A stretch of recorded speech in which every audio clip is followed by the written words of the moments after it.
Before we get into the video, could everyone please subscribe to my channel? Thank you so much. A widow with triplets was being sold to pay her husband's debt until a silent rancher stood up. The market square buzzed with activity, horses whinnied and snorted, cattle loaded, and men shouted bids over gnarled tables. But in one shadowed corner, the air tasted of desperation rather than profit. A woman and 3 children were herded onto a raised platform of rough-hewn planks. It was supposed to be a sale, one more stage in the commerce of misery that threaded through this dusty frontier town. Hank Barramon stepped forward, hand clenched into a gauntlet fist. He pointed at the pale, trembling woman. 3 small faces peeked from behind her skirts. She looked too young to be a widow, but death had already claimed her husband. He roared across the crowd, "Her husband owed me $1,000. Lost it all at the card table and then dropped dead like a sack of grain. Now she and her spawn are my property. I intend to use her for work until the debt is paid." Sarah held her ground, her fingers clenched around the thin fabric covering her children, 1 boy, 2 girls, all under 3, with eyes wide with fear. Her voice cracked as she spoke, "They are only children, they do not owe you anything. Please do not take them." Barman sneered. His brute of a worker grabbed the son's arm, dragging him forward. The twins were wrenched from Sarah's grasp, their wails cutting through the crowd. She sank to her knees, her own voice rising in a raw plea, "Oh God, no, not them." She wrapped her arms around the brother as the twins slipped away. She tried to hold on, but 2 strong arms yanked him free too. She fell backward, still clutching the air where her kids had been. Then she dropped to the ground and crawled, reaching out to Barramon's legs, sobbing until she had nothing left. His boot connected with her side, she gasped and rolled away, blood blooming at the corner of her mouth. Laughter rippled through the milling onlookers, cruel and oblivious. A merchant spat on the ground. Jonas Cade stepped from the circle of cowboys and drunks, a tall man in his early 40s, rugged and silent, wearing a worn leather coat the color of sun-baked earth. He laid down a bottle of whiskey on the wooden plank and walked toward the platform, the gathering hushing as his shadow passed over them. "I will pay the full debt for her and for the children." A ripple of incredulous laughter met him. A cattle drover stepped forward, leering, "Think you got money, old man? That coat says you have none." The cattleman's mockery drew knowing sniggers. Barman glared, but he wasn't done. He grabbed the salt-stained ledger, thumbed a page, and looked up at Jonas. 500 and not a cent less, and I want them here by sunrise tomorrow." Jonas put his hand into his coat. When he pulled out the object, the crowd saw a flicker in the sunlight. Silence fell. It was a simple silver necklace, the tarnish worn around a small locket. Jonas laid it gently on the table. "I don't have it all today, but this means something to me. It belonged to my mother. I'll be back with the rest." "And you'll let her and the children go?" The crowd didn't move. Barramon stared at the necklace, his lip curling. "You want to give your mother's keepsake for this lot? For a woman and her kids? You're more foolish than I thought." Jonas met Barramon's gaze and spoke quietly, "Then I will prove I am not foolish." He turned, didn't glance back at the stunned faces. With deliberate steps, he picked up his bottle and walked toward the edges of the square. On the platform, Sarah had sobbed herself silent. The children huddled around her, reaching for her skirt. She looked up at the necklace on the table, confusion and hope mingling on her face. Through the growing hush and the cruel laughter, one thing stood clear: someone had stepped forward, someone had seen their worth. And for one ragged heartbeat against the roar of the world, hope began to glimmer in her eyes. The wagon wheels rolled slowly over the dusty trail, the sun dipping behind the canyon rim as evening pressed down. Sarah sat hunched in the back, clutching her 3 children close to her chest, her arms forming a desperate wall against the world. Every bump of the road jostled them, but she barely noticed. Her eyes stared at nothing, her mind repeated one thing: she had been bought again. She did not look at the man driving the wagon, she dared not. Every man who had ever helped her had taken more than they gave. So when she spoke, it was barely a whisper, her head bowed low. "Thank you, sir. I'll do as you say. I'll work hard. You don't need to worry." Jonas K. didn't respond. His eyes stayed on the path ahead. The reins in his hands twitched only slightly as the horses climbed the final ridge above the valley. The house came into view just as dusk fell, a plain log cabin with a sagging porch nestled against the line of pine trees. A thin thread of smoke curled from the chimney. The only sound was the wind brushing through the grass and the soft whimpers of one of the twins. Jonas stepped down first. He didn't say a word. He lifted the children gently, one by one, and carried them inside, carefully laying them on a single mattress beside the stove. Then he turned to Sarah and handed her a tin cup of water. "You and the kids sleep in here tonight. I'll be in the barn." She looked up briefly, startled, but he was already walking away, the wooden door creaking shut behind him. That night, Sarah lay curled around her children like a broken shell. She didn't sleep, not really. Her ears stayed tuned to every creak and gust. She waited for the knock on the door, the demand to undress, the price of safety she had paid too many times before. But it never came. When dawn broke, she slipped quietly from the blanket, careful not to wake the children. She began to work. She scrubbed the floor with her skirt, fetched water from the pump out back, and tried to make porridge with the cornmeal she found in a sack. Her hands bled from the cold water, she wrapped them in rags and kept going. If she worked hard, maybe he would let them stay longer. Maybe he would. She was stirring the pot with trembling fingers when the door creaked open again. Jonas stood there, backlit by morning light. He looked at her, really looked. Her hands were red and swollen, her dress soaked from the waist down. The scent of smoke clung to her, mixed with desperation. He didn't raise his voice, he didn't move. "You don't need to act like a servant," he said calmly, eyes unreadable. "And you don't need to bleed to prove your worth for shelter." She froze, the wooden spoon hovering over the pot. "Just take care of the children, that's all I ask." She turned to face him, slow and uncertain. Her mouth parted as if to speak, but the words stuck. Instead, she stared at the man with dust on his boots and silence in his bones, at the one man who had not asked anything from her in return. She didn't know whether to trust him, she didn't know if kindness like that could be real. But for the first time since her husband's death, she looked someone in the eye, and in the way Jonas watched her, not as a burden, not as a prize, but as a person, she saw something flicker inside herself, a sliver of something almost forgotten, hope. Every morning, Sarah rose before the sun. The sky still wore its indigo veil when she crept quietly from the mattress, careful not to disturb the sleeping bodies of her children. She stoked the stove, fetched water from the pump, scrubbed dishes, and swept the cabin's worn floorboards until her hands were raw. She mucked out the horse stalls, even though her shoulders ached. The memory of being owned lingered like a bruise, so she worked hard, harder than necessary, as if sheer effort could earn permanence. Jonas never told her to stop, he also never asked for more. Outside, the children adapted quickly. They played tag around the front porch, invented games with rocks and sticks, and took turns petting the old hound that lounged in the sun, like he too had known too many storms. The boy started calling Jonas "silent uncle," and the name stuck. Jonas would nod, barely reacting, but a faint smile sometimes pulled at the edge of his weather-worn lips. He did not speak much, but his hands were never idle. He fixed the warped step on the porch, patched holes in the roof, and sanded down splinters on the railing so the twins could lean over without cutting their arms. One afternoon, he built 3 stools, each just the right height for the children to sit at the kitchen table. He carved their initials into the legs.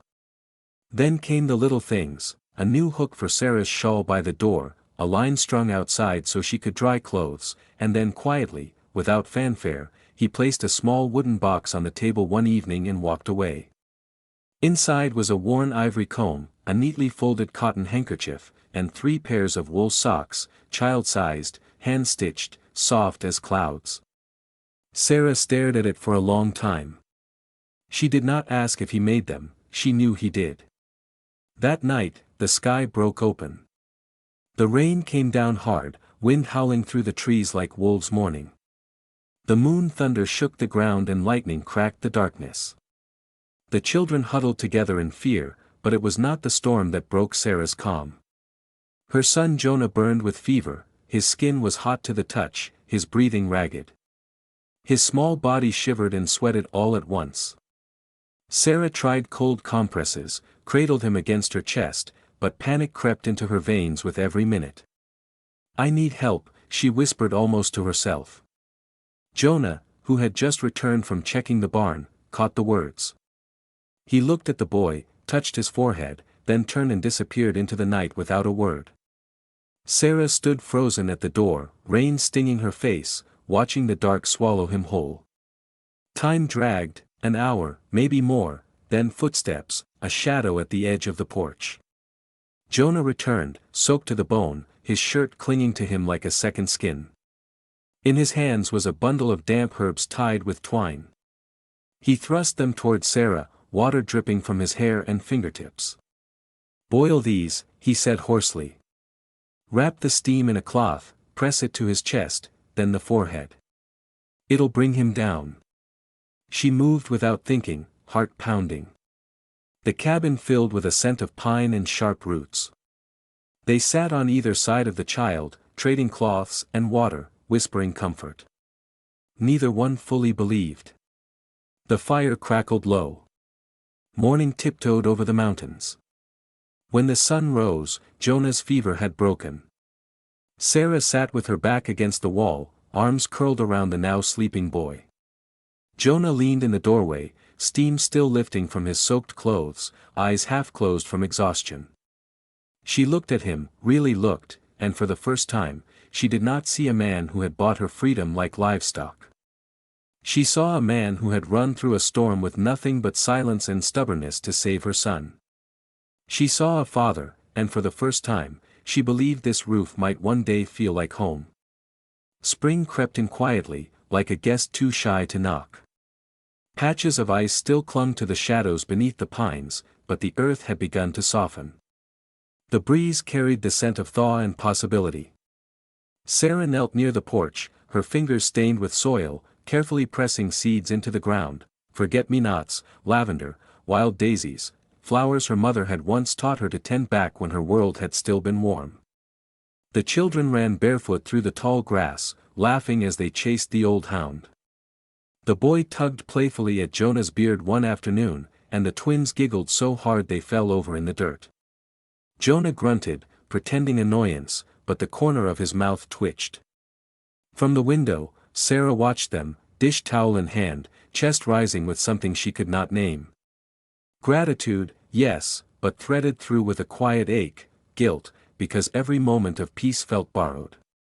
Every act of kindness from Jonah reminded her that he had traded something sacred, his mother's necklace, to buy her and the children a second chance. As the sun dipped behind the ridge and Jonas hammered a new window frame into place, Sarah stepped onto the porch. She carried a worn cloth bundle in her hands, her fingers trembled as she held it out. "This," she said, eyes fixed on the ground, "was my mother's.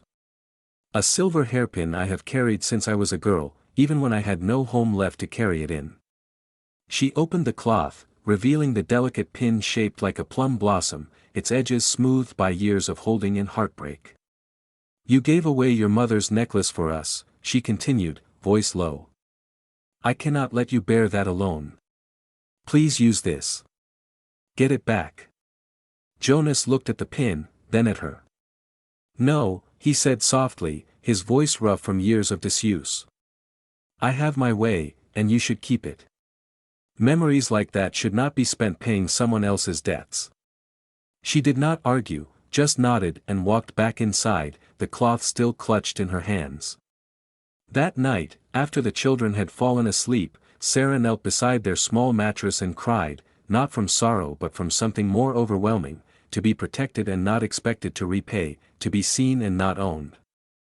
The next morning, she joined Jonas on the porch, 2 tin cups of coffee steaming between them.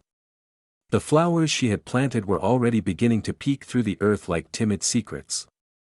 My husband, she began, was not always like he became. When the mine closed and he lost his job, he lost himself too. He drank too much and gambled worse. He told me everything would be fine until the day the men came knocking. Jonas said nothing, he just listened. Sarah took a breath. He left me a letter, she whispered. He said he had failed us, that there was no way out. I found it the next morning, he'd thrown himself into the river. The silence that followed was not awkward, it was shared, weighted, real. I thought for a long time that it was my fault, Sarah said, that I wasn't strong enough to stop him, that I wasn't worth staying for. But since I've been here, I'm learning something new. Jonas looked out across the green, his fingers tracing the grain of the porch rail. We do not always choose how our story ends, she said, but maybe we can choose what happens next. He nodded at once, then turned to her and said quietly, "You are the only one here who knows how to grow flowers. Take care of them." She smiled, the tears didn't fall this time, but the warmth that bloomed in her chest felt strong enough to outlast another winter. The necklace had not been reclaimed. Jonas had not gone back to San Rio since the auction, not to the tavern, not to Hank Bamman's ranch. In a town where silence only fed speculation, rumors began to grow like weeds in spring. Stories passed from lips to ears in the saloons and feed stores that the woman with triplets had been bought but not paid for fully, that Jonas Cade had taken something he had no right to, that Bam Man was being made a fool of. Hank did not like being made a fool, he sent Travis. Travis was not a big man, but he had the kind of grit. In that twisted haze and with eyes like broken glass, he had worked for the barman for years. He kept his books, chased his runaways, and did things Hank did not like to be associated with in public. When he rode out toward Jonas's land, he carried no badge, no papers, just a cover story and a flask of rye in his saddlebag. "Just a trader," he said when Sarah answered the door. "Heard you got a fine garden out here. Thought I might trade for herbs or maybe eggs." Sarah stood in the doorway, her body half blocking the inside of the cabin. She held her youngest child on her hip. "We don't trade much," she said cautiously. Travis chuckled, not deterred. "That's a shame. Real nice place you've got here. Looks like someone's taken good care of it and of you." Something in his tone made her skin crawl, but she forced a smile, shallow and polite. Jonas was out at the far pasture mending a fence. Sarah offered Travis a few dried lavender bundles and sent him on his way with nothing more than a nod. But long after he disappeared over the ridge, her hands would not stop shaking. That night, she did not tell Jonas. She told herself she was being paranoid, that maybe he really had come for herbs. But 2 nights later, when she stepped outside to shake crumbs from a cloth, she caught the glint of something near the barn, a figure, a shadow slipping around the side of the feed shed. She clutched the cloth tighter, heart hammering. The children were inside, Jonas was asleep in the barn loft. She crept toward the shed, but before she could call out, the figure vanished into the trees. In the morning, Jonas found the knife. It was wedged into one of the porch posts, deep and deliberate, not rusted, not forgotten. The blade was thin, cruel-looking, with a carved bone handle, the kind used by men who meant business. Jonas pulled it free, turning it slowly in his calloused hands, his jaw set, his face giving nothing away. Sarah stood behind him, holding the screen door half open. "I saw someone," she confessed softly. "2 nights ago, near the shed. I thought I didn't want to worry you." Jonas nodded once, then turned and walked into the barn. She followed. Inside, she found him kneeling beside an old cedar trunk. He opened it, brushed aside a folded Union jacket and a pair of worn boots. Beneath them lay a long case wrapped in oilskin, a rifle. He pulled it free, sat down on the bench, and began to clean it with slow, precise movements, oiling the chamber, inspecting the sight, running cloth through the barrel. Sarah watched in silence, hands folded tightly. "I thought you didn't keep guns," she said quietly. Jonas did not look up. "I do not use them unless I have to." She stepped closer, her voice softer. "You were a soldier." He nodded. "A long time ago. I use this to do things I wish I could forget." He paused, then added almost to himself, "But I kept it in case I ever needed to protect something worth keeping." He placed the rifle gently on the table, staring at it for a long moment. Then, with hands that shook just slightly, he set it down again. "To carry it to kill," he said, "now I carry it to protect." Outside, a crow called from the edge of the woods. Inside, Sarah reached for his hand and did not let go. The wind came first, long low gusts that bent the trees and rattled the porch boards. The night sky had turned the color of slate, thick with clouds that swallowed the stars. Jonas had been stacking the last of the firewood when the first crack of thunder rolled across the valley.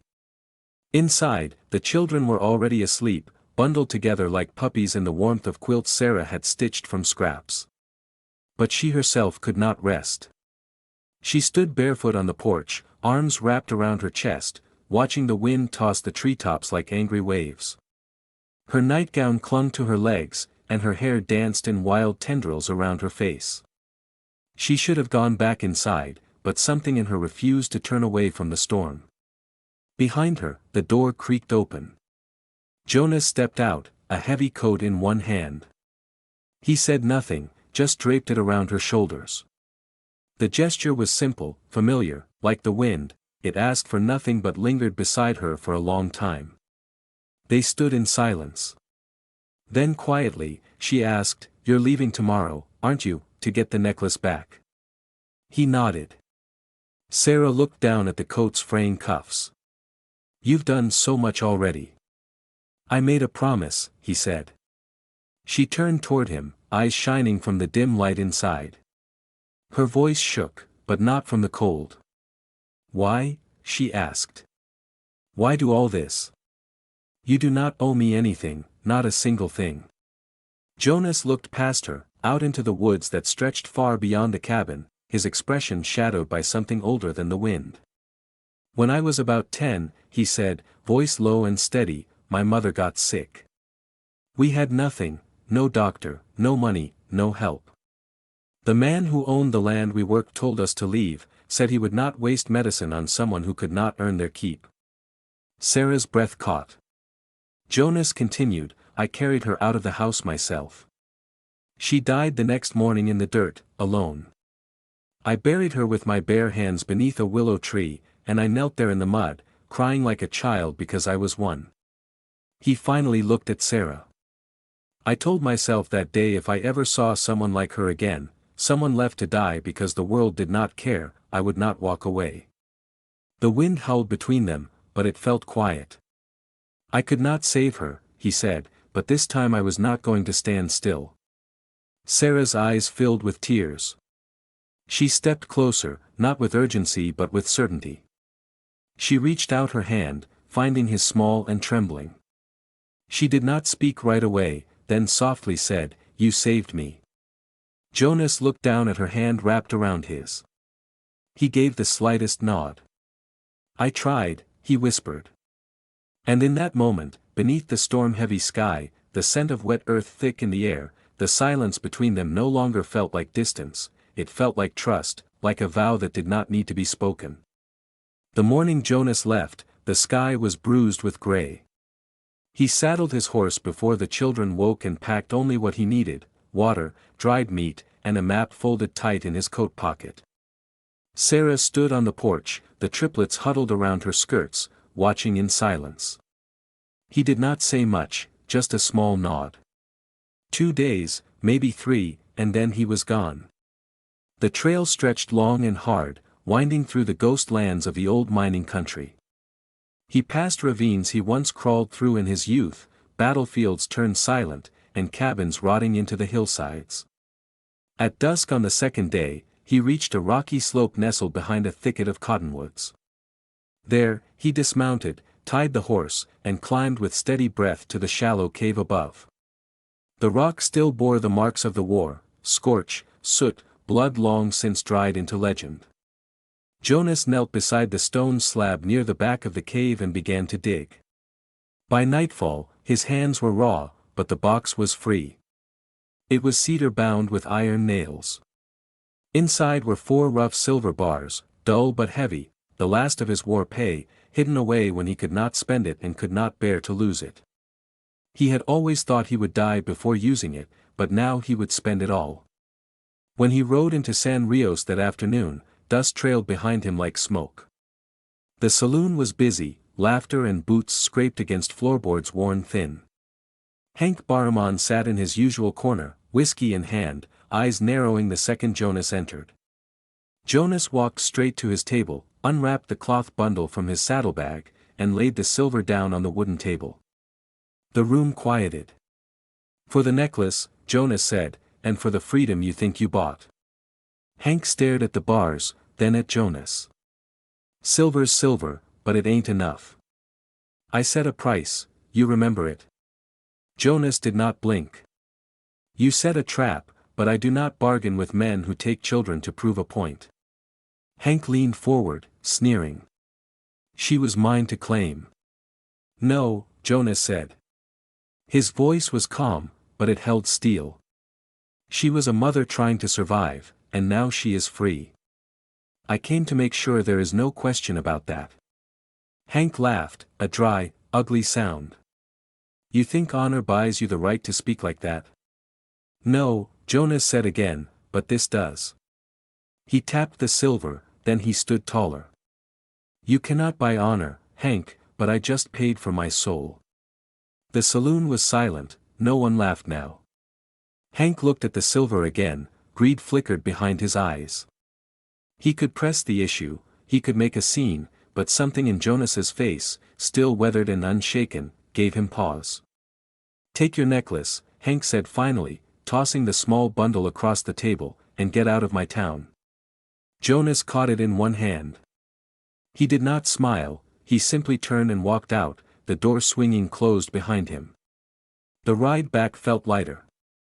The silver was gone, but what he carried now, wrapped tight in cloth pressed against his chest, was far more valuable. He rode hard, eager to get home before the next storm, and when the cabin came into view, lit by a small fire. In the window, Jonas's hands trembled slightly, but his eyes were bright. Spring came quietly that year, not with sudden green but with gentle hints, patches of wildflowers pushing through the thawing soil, birds returning to the trees, and the slow, steady laughter of children echoing across the valley. The cabin, once a place of shadows and silence, had become something more, a home. Sarah had planted flowers along the porch rail, lavender, forget-me-nots, and yellow daisies that caught the sun like coins. She often sat there, watching her children chase the old dog through the grass, their laughter wild and free. Inside, the house smelled of bread and soap, of mornings begun with purpose and evenings spent in peace. One morning, Sarah sat by the window with her journal, the triplets still asleep in their corner room. She held the necklace Jonas had returned from San Rios, the one he had given up for her freedom, now resting in her palm like a piece of the past made whole. She wrote slowly, carefully, "He once let go of his mother's necklace to save me and my children. If one day he chooses to place it on my wrist, I will wear it until the day I die, not as a debt but as a vow." That afternoon, Jonas walked with her into the fields behind the cabin. The earth was soft beneath their boots, and yellow mustard flowers blanketed the hill like sunlight woven into silk. He had brought no suit, no script, no preacher, just himself, the quiet man she had come to love, steady, scarred, and deeply kind. They stood together beneath the open sky, the triplets fidgeting with wildflower crowns, giggling as they picked petals from their bouquets. Sarah wore a pale blue dress she had sewn herself, the same one she had worn on her first day of freedom.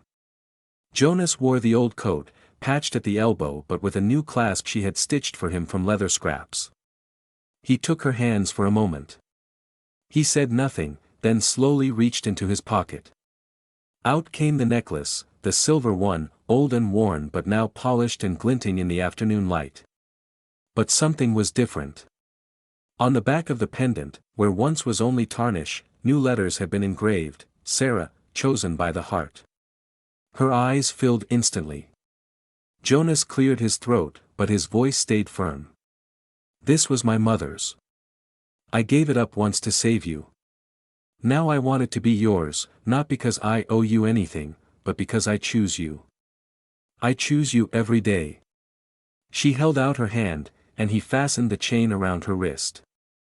It fit perfectly.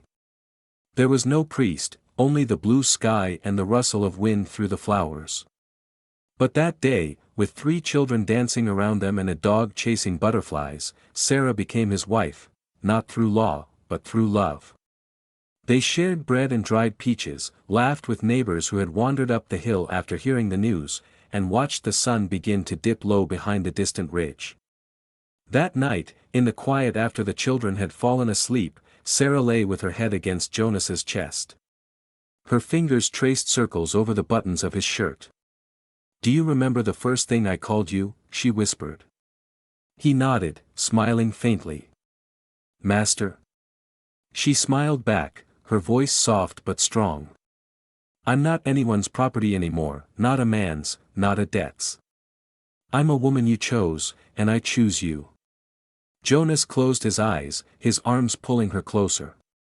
The fire crackled nearby, the world was quiet outside their walls, and as spring crept over the land, turning old wounds into wildflowers, 2 people who had been lost in grief found that they were no longer just survivors. They were home. In a world where a woman could be sold like cattle and a child's cry was silenced by debt, one man stood up not to own but to honor, and one woman, broken by betrayal and loss, found that love was not owed, it was chosen. This was not a tale of rescue, it was the story of redemption earned, of dignity restored, and of a family born not from blood but from courage. If this story moved you, if it reminded you that the heart still knows how to choose even after it's been bruised, then please like, share, and subscribe to Wild West Love Stories, where every story reminds us that even in the dust and danger of the old frontier, love still had the final word. Subscribe now and ride with us into the next story that was never meant to be forgotten.